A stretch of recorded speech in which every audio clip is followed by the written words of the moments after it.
Since Fantastic Four First Steps is coming out this year, I wanted to make a video where I compare the two previous Fantastic Four movies, specifically the 2005 Fantastic Four film directed by Tim Story and the 2015 Fantastic Four film, aka Fant4stic, directed by Josh Trank. I'm going to do things differently by comparing the two films based on what they accomplished within their first 4 minutes of their runtime. This will be conducted in the form of an in-depth analysis. Then I will give my opinion as to why the 2005 film had the better opening. I mean, come on guys, we all know there's no real competition between these two movies. Victor, don't do this! There is no victor, there is only doom. But alas, let's dive right in and start with the first 4 minutes of the 2005 Fantastic Four film. The 2005 film begins with a construction worker welding a tall statue of Victor Von Doom, our movie's main antagonist. The camera zooms out to show Ben Grimm and Reed Richards looking up at the statue. This is our first introduction of two of our four main protagonists who are part of the Fantastic Four. Ben gives his opinion on the statue, stating this is typical behavior of Victor Von Doom. Typical of Victor Von Doom to build a 30-foot statue of himself. In response, Reed intellectually defines the symbolism behind Victor's statue. Well, it's obviously aimed at first-time visitors to create feelings of smallness, inadequacy. Both Ben and Reed are verbally pointing out a character trait of Victor Von Doom, despite Victor himself not being present in the scene. Based on these first few seconds, the audience knows Victor Von Doom is a man who thinks highly of himself and looks down upon others. The tall statue is a visual representation of this. It's funny how things turn out, isn't it? Ben follows up with a line in response to Reed's observation of the statue. Feelings of smallness, inadequacy. Good thing it ain't working. This establishes Ben as a character who is not intimidated by Victor Von Doom's superior wealth and power. If it isn't obvious enough, our two main characters are here to meet Victor Von Doom himself. Ben further vocalizes his distrust in Victor, referring to the wealthy Von Doom's intellect as fast food strip mall science. Reed, what are we doing here? This guy's fast food strip mall science. Reed reminds Ben that this isn't the first time they visited Victor. This wasn't our first stop, in case you forgot. Reed shows he is more trusting towards Victor than Ben is, stating Victor is not that bad. Besides, Victor's not that bad. He's just a little larger than life. The scene takes us inside Victor Von Doom's building, where Reed is giving a presentation in front of Victor. Reed talks about an incoming cosmic storm that, if properly researched and studied, can be used to help human beings on Earth. My research suggests that exposure to a high-energy cosmic storm, born on solar winds, might have triggered the evolution of early planetary life. In 6 weeks, another planet with the same elemental profile will pass Earth's orbit. A study conducted in space could fundamentally advance our knowledge about the structure of the human genome, cure countless diseases, extend human life, give kids a chance to live longer, stronger. This showcases more of Reed's intellect and what he wants to do with his natural gift, help improve human lives with scientific research. As Reed is giving his presentation, we get our first glimpse at Victor Von Doom, who is sitting at the opposite side of Reed and Ben, under a darkly lit part of the room. Victor is specifically sitting on a chair to make him look like a throne, further showcasing Victor's character of having a superiority complex, carrying on the image of being from royalty and ruling like a king. It's funny how things turn out, isn't it? Our main characters, Reed and Ben, the ones who will eventually become heroes, are shown in the light, while Victor, the one who will become the main villain, is shown in darkness. For a brief moment, we get a medium shot of Ben Grimm smirking at Reed's proposal to improve human lives if they're allowed to research the cosmic storm. Life, give kids a chance to live. A subtle gesture to show Ben Grimm is in full support of his friend and ally, Reed Richards.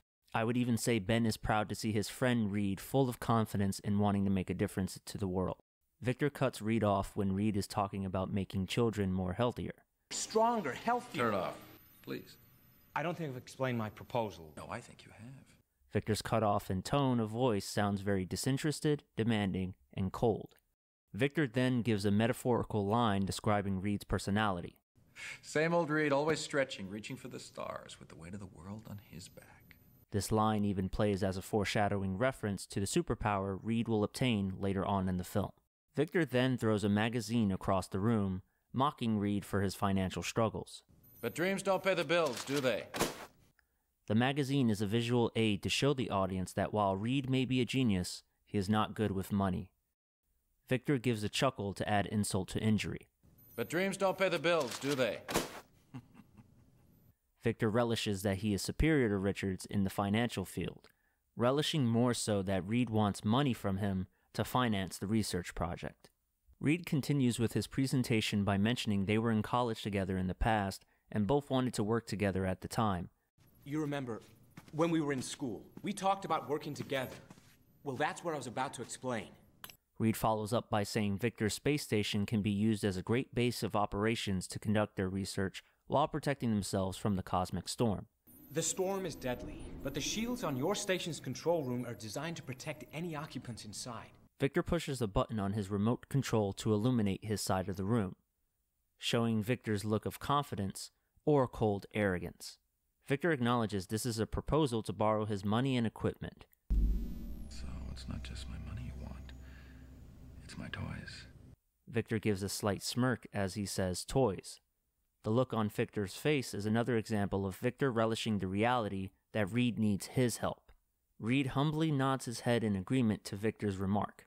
Reed appears to be naive and oblivious to Victor's subtle, cocky demeanor towards him. Besides, Victor's not that bad. He's just a little larger than life. She's got a good thing with Victor. He's smart, he's powerful, he's successful. Well, maybe you should date him then. Victor makes a remark about NASA not trusting them in the past, so why should he trust them? Tell me, if NASA doesn't trust you, then why should I? This comment by Victor catches both Ben and Reed off their guard. Both characters look at each other in a way I can only describe as, how the hell does Victor know that? I may be filling in the blanks here, but based off what was previously established in this movie, I assume that due to Reed's financial troubles, there was an undisclosed incident in which it resulted in NASA firing Reed and Ben, an incident that Reed and Ben wanted to keep hidden from others. The movie doesn't disclose what took place that caused NASA to lose trust in Ben and Reed. Generally, the unclosed NASA incident is used as empty exposition to have Victor arrogantly show off his wits. This is supported by what Victor says after Reed and Ben exchange looks. That's my job. To stay a step ahead. To know what other men don't. The line also reveals a character trait that further shows Victor's superiority complex. He wants to be a step ahead. He wants to know what other men don't, even stating that it's his job to be ahead of whoever he sees as competition, like it's his sense of duty and obligation. Victor Von Doom is a character who wants to be number one and win at all costs. Ben vocalizes his displeasure to Reed about this business transaction with Victor. Don't. I can't take this. It's almost like Ben knows Victor is toying with them and endlessly flaunting his superiority over them. Even though Ben was out of focus during Reed's presentation, you can see visual signs of Ben Grimm being uncomfortable. This happens when Victor interrupts Reed and when Victor brings up Reed's financial struggles. While Ben has had enough with Victor's antics, Reed maintains a cool head and reassures Ben that this is business. I can't take this. Ben, this is business. Just work. Suddenly, behind Reed and Ben, a woman's voice speaks in agreement with Reed's statement about this being business. He's right, Ben. It is just business. Reed's face changes as if he's heard a familiar voice from his past. The woman acknowledges Ben's name with her first line of dialogue, so it's obvious she was previously acquainted with Ben. Therefore, since Ben and Reed are friends, this woman must have been previously acquainted with Reed as well. Judging by Reed's face, it appears the woman and Reed were more than just acquaintances in the past. As Ben looks at the woman and back at Victor, Victor himself introduces the lovely lady as Sue Storm, our introduction to the third protagonist of the Fantastic Four. I think you both know my director of genetic research, Susan Storm. It's important to notice that Sue is introduced as Victor's director of genetic research. She has a professional working relationship with Victor. Ben gives a stunned look at Victor, which quickly turns into disgust. Ben knows full well what game Victor is playing here. As Reed turns to face Sue, Victor smiles in full confidence. Ben turns his attention to Sue while whispering in Reed's ear. One more thing he's got. Ben's line is referencing that Victor got the girl Reed wants or had. Judging by Reed's uneasy, awkward expressions, it's obvious that Reed has romantic feelings for Sue. To add on, it can be implied that both Reed and Sue were at one point a couple in the past, but for some undisclosed reason, they separated. Ben and Sue greet each other in a welcoming and cordial manner, like two good friends who haven't seen each other in a while. Hey, Susie. Hey. Oh, it's so nice to see you. Unfocused in the background is Victor, grinning with his chin up while holding a pompous posture. As Ben and Sue hug each other, Reed is standing awkwardly, wishing he wasn't here right now. This shot tells a lot about what is happening. Despite the shot being brief, it demonstrates Victor is enjoying himself at the sight of Reed being uncomfortable around Sue. This is further showing that Victor is a conniving person, especially when both Reed and Ben's backs are turned away from Victor. After Sue asks about Ben's wife Debbie, she turns her attention to Reed. How's Debbie? Great. Great.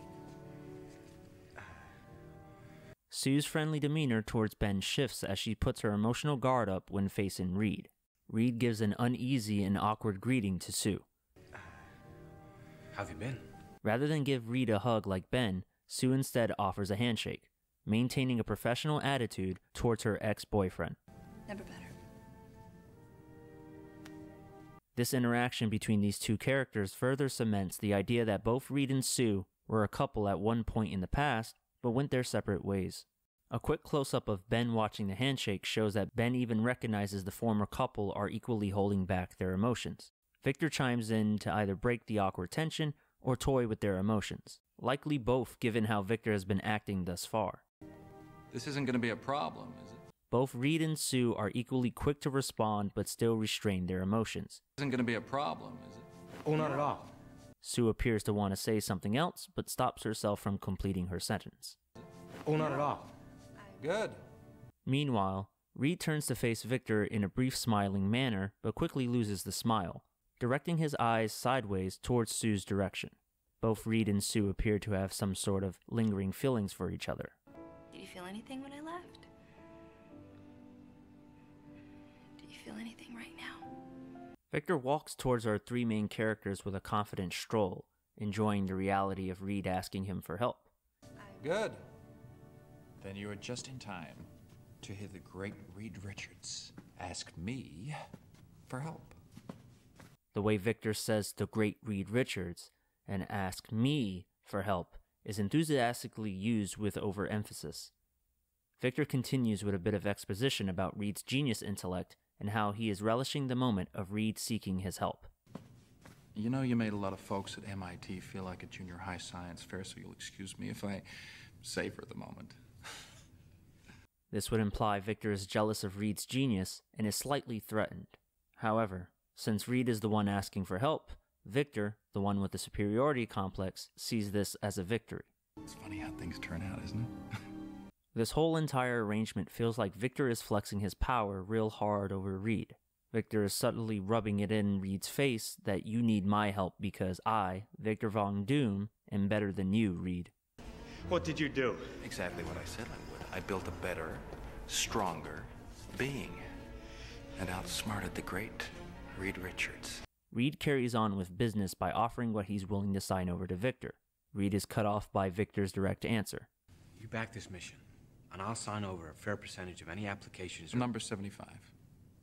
It's as if Victor already knew the number he had in his mind, since he knows Reed is willing to give up anything to get his science project going.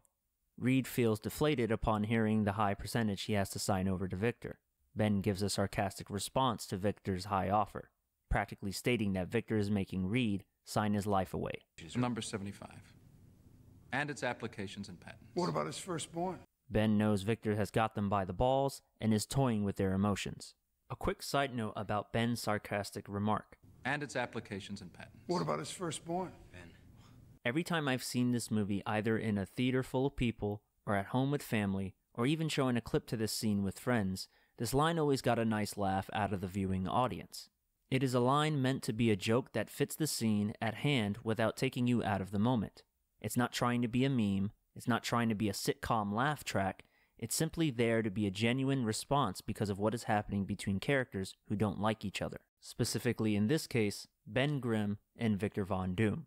This makes me appreciate the writing of this movie even more, when today, a lot of comic book movies forcibly go out of their way to make jokes, especially at the expense of the movie's momentum and character history. Here, in this Fantastic Four movie, a movie made in 2005, Ben's sarcastic remark is a good objective example of telling a joke without ruining the momentum of the film's storytelling, and maintain the character's personality without sounding like someone from the viewing audience. Oh, how times have changed. Back to the scene. After Ben's firstborn comment, Reed says Ben's name in a way to calm him down from starting an argument with Victor. What about his firstborn? Ben. Reed's facial expression shows it's a lot to take in. Reed is overwhelmed with Victor's knowledge about NASA, Victor's percentage offer, and the appearance of Sue Storm above all else. The last thing Reed needs to lose is Victor as the primary investor for the Cosmic Storm project.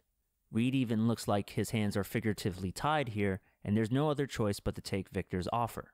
Victor mockingly laughs at Ben's comment and continues to patronize Reed. Come on. 25% of $1 billion is enough to keep the lights on for a while, isn't it? Maybe even pay off your fourth mortgage on the Baxter building. Again, both Reed and Ben's face are surprised to hear that Victor knows Reed is behind on mortgage payments on the Baxter building, the place of residence for Reed Richards. That's my job. To stay a step ahead. To know what other men don't.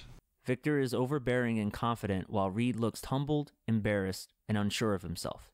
Ben, on the other hand, looks like he's ready to beat Victor's ass at any given moment. Ben's patience is wearing thin. Victor offers his hand to shake in order to seal the deal. Reed pauses in hesitation to look at Sue for a brief moment. Reed knows if he agrees to this, then he has to deal with his ex-girlfriend again. I distinctly remember you walked out my door. Ergo. I was ready for the next step. You weren't. Ergo, I walked. I think it was a little bit more complicated than that. Sue glares back at Reed, wondering what action Reed is going to take. Sue also knows she would have to deal with Reed again, but wouldn't be surprised if Reed backed away. There were no variables, no math. It was actually the simplest thing in the world. But like always, Reed, your head got in the way. No, it didn't. Then what was it? Reed then recomposes himself and shakes Victor's hand. Victor gleefully smiles in delight that he practically owned Reed throughout this entire meeting. A close-up of Victor and Reed's handshake shows Victor tightly gripping on Reed's hand. Victor is asserting his dominance, securing his victory over the great Reed Richards. Victor continues to rub it in Reed's face by wrapping his arm around Sue. Victor even continues to have a shit-eating grin on his face as he does it. This gesture is Victor telling Reed, "Look, I got the woman you love, and there's nothing you can do about it." Following the handshake, Sue looks at Reed with slight intrigue. Perhaps she is impressed to see Reed taking a step towards something, maybe even rekindled something from the past. There's even a brief smile on Sue's face while looking at Reed. When Victor has his arm around Sue, you can see she looks down uncomfortably. Instead of looking at Victor, the man who is being physically intimate with her, Sue's eyes are on Reed. It's evident that Sue still has feelings for Reed Richards.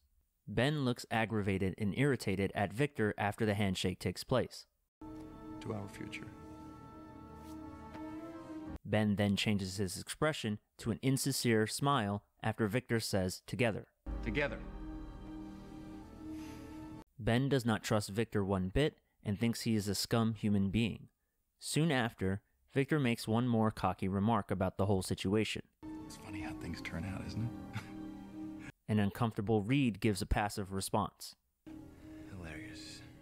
In the closing moments of the scene, Ben warns Reed about Victor while they leave the room.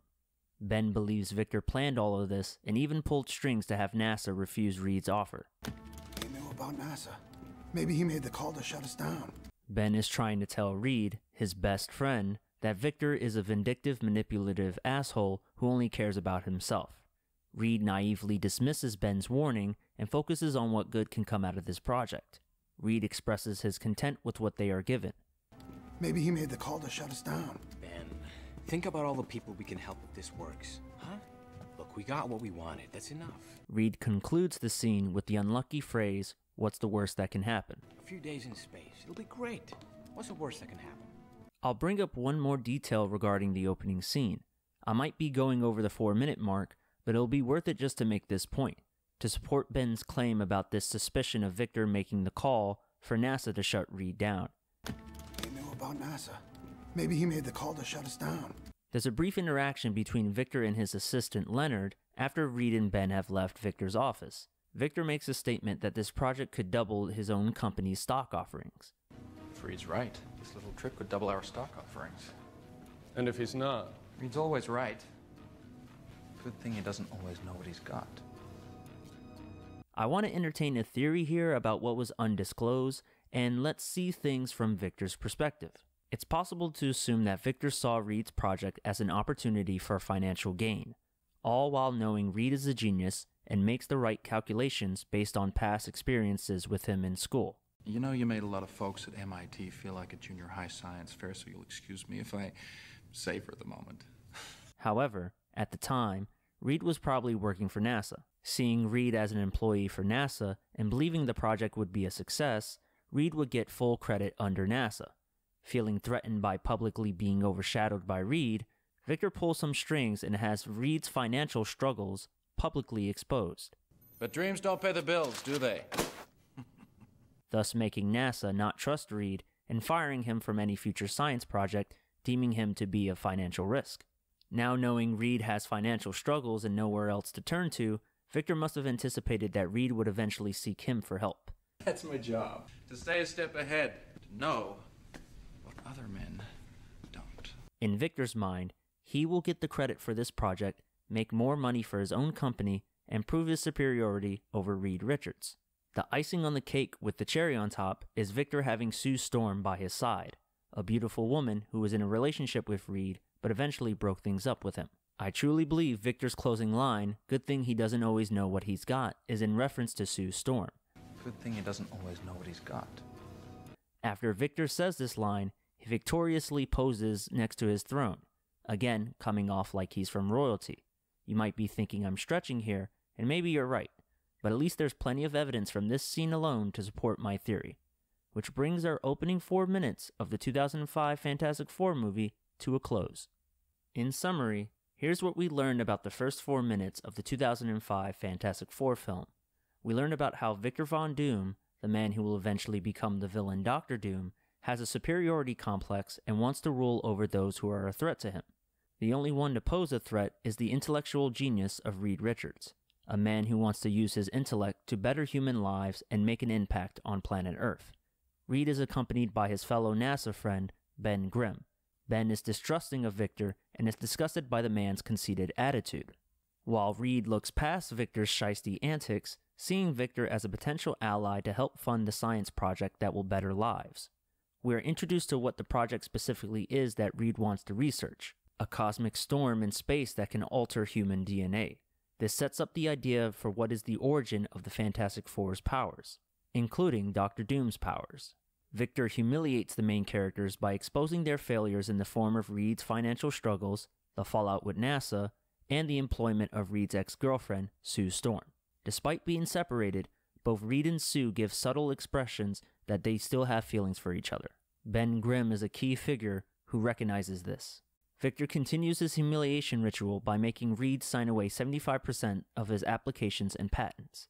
With no other option, Reed agrees to work with Victor to get his research project off the ground and running, thus setting in motion what will lead to this version's origin story of the Fantastic Four. Say what you will about the movie's faults and lack of comic book accuracy, but in these first 4 minutes there is plenty of nuance, foreshadowing, and most of all, substance. Now let's see what the 2015 Fantastic Four film has to offer within its first 4 minutes, a movie that was made 10 years later. Filmmaking has greatly evolved up to this point in time. I'm sure this movie has plenty of tools to improve upon its predecessor. As the opening titles appear on a black screen, we begin with the voice of a child talking about wanting to be a quarterback for the New York Giants. Ever since I was 3, I wanted to play quarterback for the New York Giants, like my personal hero, Eli Manning. The boy lists the annual salary of a professional quarterback. Annual salary is between $10 and $20 million a year. It's safe to assume that the child speaking is giving some sort of presentation in front of the classroom. An adult then speaks, presumably the teacher, and asks for the next student to present. Thank you. Next up, Reed. Our first shot is a young Reed Richards writing down in a notebook at a fast pace. The teacher repeatedly says Reed's name to get his attention, but Reed is too focused on writing. Mr. Richards. Earth to Richards. The scene further shows that Reed is in a classroom filled with other students. One of the students quotes a Star Trek line in an attempt to get Reed's attention. Beat me up, Scotty. The whole classroom laughs in response, and Reed's concentration is broken. Okay, come on, guys. Reed proceeds to get up from his chair and stand in front of the classroom. We see a written text on the green board to show that the day is Career Day. This is a visual aid to inform the audience that these students are giving presentations about what careers they would like to have. A text appears on the screen to show that this classroom setting takes place in Oyster Bay, New York. The year is 2007. Judging by how old Reed is at the time, it's likely the movie will time jump since the Fantastic Four movie isn't centered around Reed as a kid. Reed begins to give his presentation and states he wants to be the first person to use teleportation on humans. When I grow up, I want to be the first person in human history to teleport himself. The classroom laughs in response. Young Reed gives an awkward look down in shame upon hearing the class laugh at him. Reed even clears his throat in the process. This is obviously to show the audience that Reed is different from everyone else in the classroom. The teacher is puzzled by Reed's career choice. I'm sorry, what? Reed intelligently describes how humans have already learned to transport quantum information from one location to another. It's already possible to transport quantum information from one location to another. In Reed's mind, humans should be able to teleport other humans in a similar manner. Right now, there are supercomputers that can transport quantum information through space. So why not a machine that can send people through space? The teacher tries to voice his disbelief in Richards building a teleporter. Well, even if you could build a thing, which you can't. Reed cuts him off to state he is already building a teleporter of his own. Which you can't. I've already built it. Well, I'm building it in my garage. A small detail I like to point out here. During Reed's Career Day presentation, we get an extreme close-up of Reed's face. Half of Reed's face is brightly lit, while the other side is covered in shadow. When Reed states that he's already building a teleporter, he turns his face towards the teacher. The light exposes the other side of Reed's face. Here we see 2 scars on Reed's face and a third one on his neck. This is a good use of visual storytelling, showing the audience that Reed has the scars to prove he's been building and doing experiments during his free time. While Reed carries on saying he's building the teleporter in his garage, we cut to a student who is intrigued by Reed's presentation. The teacher sarcastically mentions Reed's flying car in response to Reed's announcement of building a teleporter. Is it next to your flying car? Based on the teacher's disinterested demeanor and the class laughing, this hasn't been the first time Reed has done a presentation like this. The teacher's mention of Reed's flying car is a reference to an undisclosed pastime where Reed previously gave a presentation where he said he's building a flying car. This also serves as an Easter egg for the Fantasticar, which was supposed to appear in this film but was cut in the final edit. Reed responds by stating his focus is now on building the teleporter.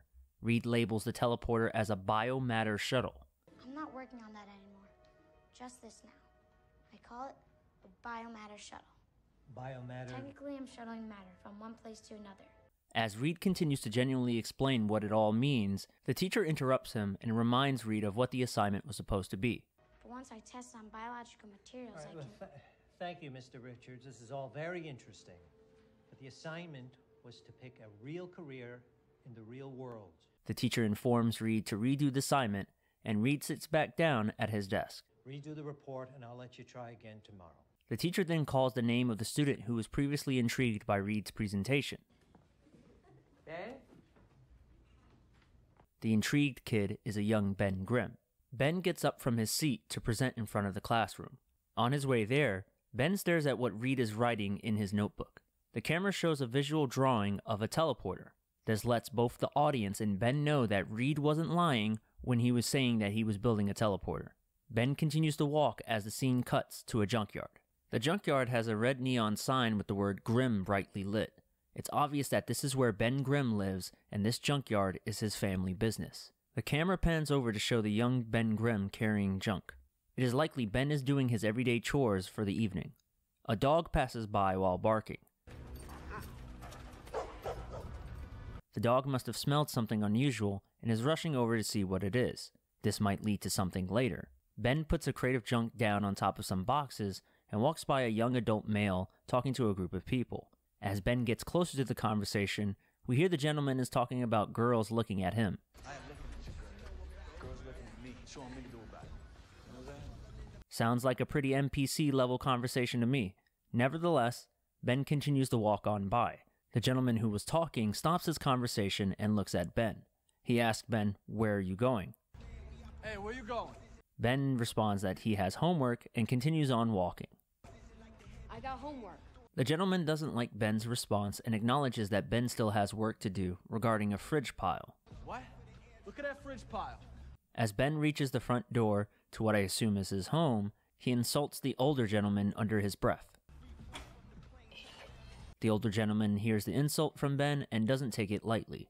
What'd you say? Probably felt insecure and embarrassed that a little kid ignored his orders and insulted him in front of other grown men. The gentleman speed walks after Ben. The gentleman walks into the house and confronts Ben inside the dining room of the house. He says the phrase "clobberin' time" before smacking Ben around. The gentleman becomes abusive and asserts his dominance over a kid. Hey, clobberin' time. Come here. What'd you think? You think you can talk to me like that? Huh? You think you can talk to me like that? It's pretty odd considering the phrase "clobbering time" is used, as that is Ben Grimm's catchphrase in the comics, and in this movie, it originates from a traumatic moment in Ben's childhood. The voice of an angry woman shouts across the room and interrupts the gentleman from further abusing young Ben. An older lady then enters the room and starts smacking the gentleman. Ben starts speaking to the older lady, referring to her as Ma. This establishes that the older lady is Ben's mother. Ben's mother ignores Ben and continues to slap the gentleman around. The gentleman changes his demeanor from aggressive to defensive and pleads with the older lady that he didn't do anything. The gentleman also refers to the old lady as Ma. This not only establishes that this is the gentleman's mother, but also he is Ben's older brother. Dogs are heard barking loudly in the background. Ben's mother stops her confrontation to order Ben to see what the dogs are barking at. Go check on that fuss. Ben leaves the house while grabbing a baseball bat. Ben's mom continues to slap and chastise Ben's older brother for laying his hands on a kid. You didn't do nothing? I watched you. What's the matter with you? How many times do I have to tell you you don't hit a kid? The scene cuts to Ben following where the dogs are barking at outside in the junkyard. The young Ben Grimm, now on alert, sees the dogs are barking at a random damaged car, probably what the dog from before was running to, and caught wind of an unfamiliar scent. Ben calls the dogs off and they scatter away from the car. Hey! Ben demands to know who is in the car. Hello? Who's in there? A hooded figure makes their head visible by the open window. The hooded figure pleads for Ben not to kill him. Please don't kill me. The voice has a child's voice, and judging by the glasses, this is likely Reed Richards. Reed does reveal his identity once Ben demands the hood be taken off. Take that off. Ben immediately recognizes Reed as his classmate from school. I know you. From school. Reed reveals he is in the junkyard to look for a power converter. Reed further explains that he is building something, I'm just looking for a power converter. I'm building something. likely in reference to the teleporter Reed said he was building. Ben's mom then shouts to wonder what's going on. Hold on! Ben shouts, "Hold on," and continues his discussion with Reed. Ben knows Reed doesn't pose as a threat and mentions the teleporter Reed previously mentioned in class, a topic Ben seemed to be intrigued about during Reed's presentation. That teleporting thing? Reed offers Ben a chance to see the teleporter if Ben can give him the power converter. I can show it to you. I just need the converter. Fueled by curiosity, Ben agrees. Alright. And that is where we stop at the 4-minute mark for Fant 4-Stick. I know I gave the 2005 movie some extra focus time, but that was like 10 to 20 seconds that actually tied into a theory I had. With the 2015 film, this whole young Reed and Ben interaction lasts up to 7 minutes and 20 seconds in total for the whole movie. So the 3 minutes I haven't covered is Reed showing Ben the teleporter.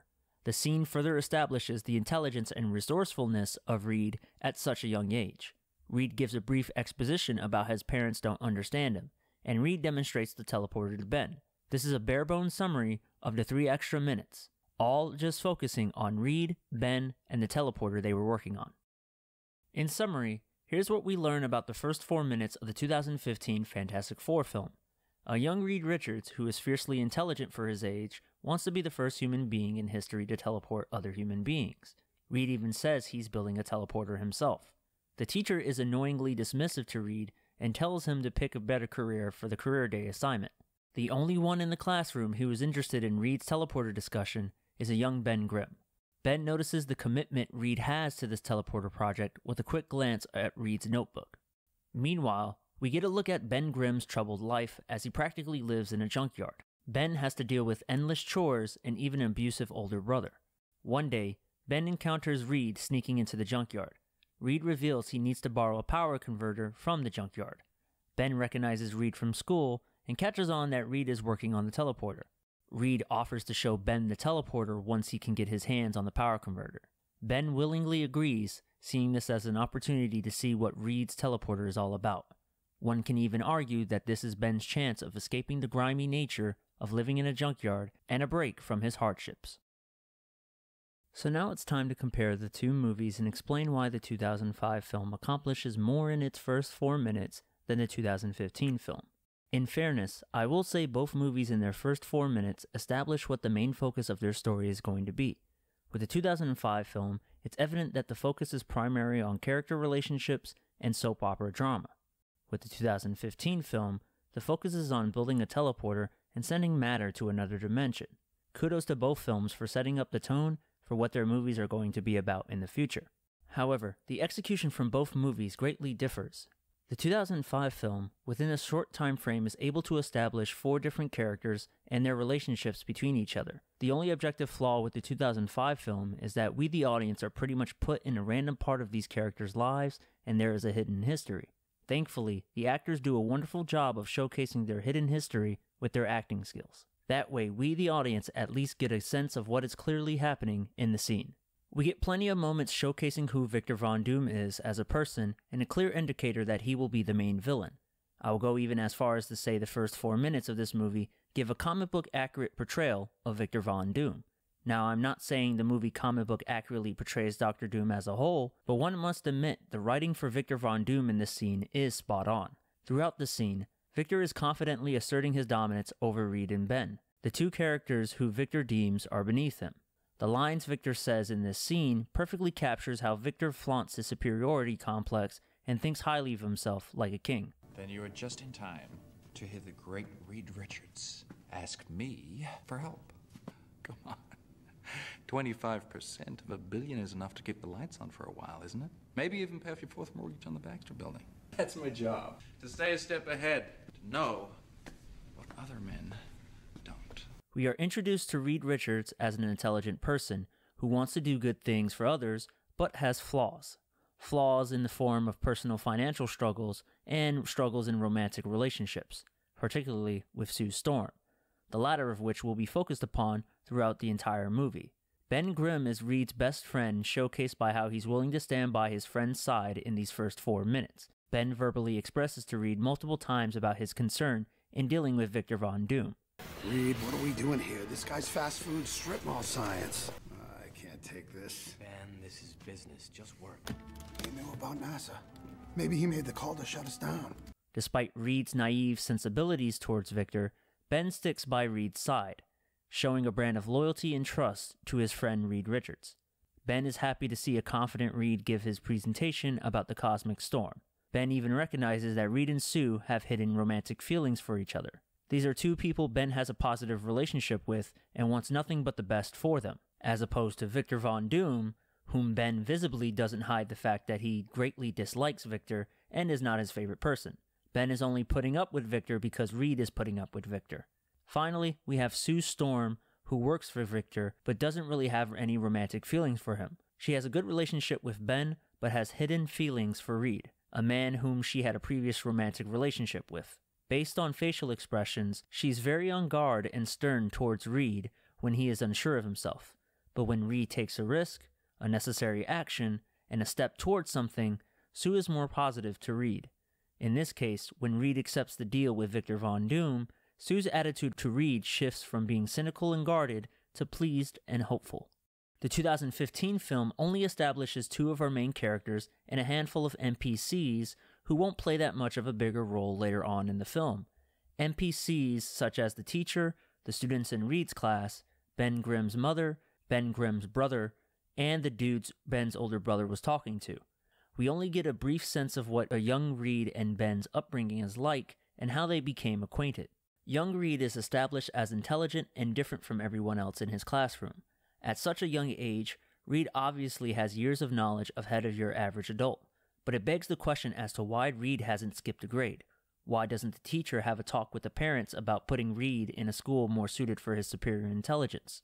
There is a nice touch of visual storytelling with Reed showing the scars he got, presumably from doing multiple experiments.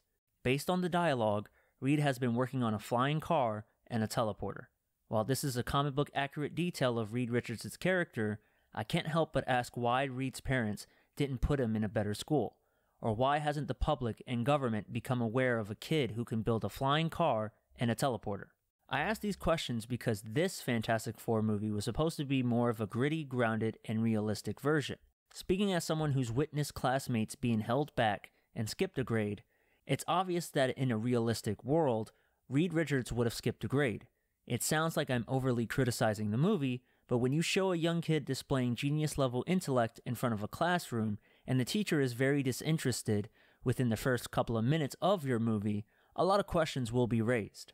Considering who Ben Grimm is, it's nice to see he's the only one who genuinely is interested in Reed's work. The visual of Ben working and living in a junkyard shows the hardship the kid has to go through at a young age. Ben's abusive older brother is another layer to that hardship and struggle.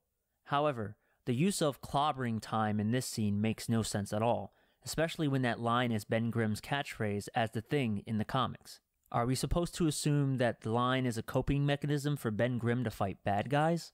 There is a touch of wholesomeness in Ben finding Reed in the junkyard, and the two are joined together by mutual interest in a science project. I know they're just child actors, but the direction of the children seems to be pretty one note and one expression. You would think because of their young age, the kids would be a little more excited, considering what brings the characters together is working on a teleporter. The pacing of both openings also sets the tone of what each movie's pacing is going to be from beginning to end. The 2005's film pace is quicker, fast-paced, straight to the point, cut and dry. The 2015 film's pace is more slow burn, spaced out, and plenty of filler. The foundation for the 2015 film is Reed and Ben becoming acquainted and their early development of the teleporter. While the teleporter is a primary focus, we don't get a sense of consequence and responsibility when possessing the knowledge and willpower to make a new invention, even how a teleporter will affect our world if it became public knowledge. If it's coming off like I'm sounding more harsh to the 2015 film, it's because the movie deserves this criticism. It's a film made in 2015, an age where filmmaking has evolved to the point where storytelling, acting, and special effects can be achieved in a higher quality than the past. This movie had every advantage to be better than the 2005 film, yet it fails to capture even simple details such as a kid being smart enough to skip a grade in school. And this is a movie that was marketed as more realistic than the 2005 film. Yet, why do I get the sense that the 2005 film is more believable and more genuine despite its limitations for the time period? The 2005 film has a stronger foundation for its story, for which there will be plenty of setups, follow-ups, and payoffs. I use examples of various clips from both movies to show these setups and payoffs. I did my best with what I can come up with for the 2015 film, while the 2005 film was an easy piece of the cake. Frankly, the 2005 movie, a movie that is 20 years old, has more substance in its first 4 minutes than a movie 10 years its elder.